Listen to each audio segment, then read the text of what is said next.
Hello, good evening kaabot kamay. Sa mapagpalang gabi sa ating lahat. Gumawa ako ng pre-taste natin sa ating bamboo shoot pickle. Para sa ating marketing, meron tayong mga pre-taste ginawa. Ayan. So, dadalhin ko ito sa school para mag-try ng ating mga teachers. Ayan, to promote these products ng Abot Kamay program. Kasi meron tayong naka-schedule na mga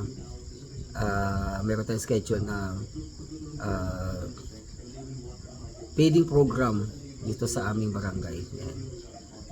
Ito, through the support at sponsored ng ating isang kaibigan.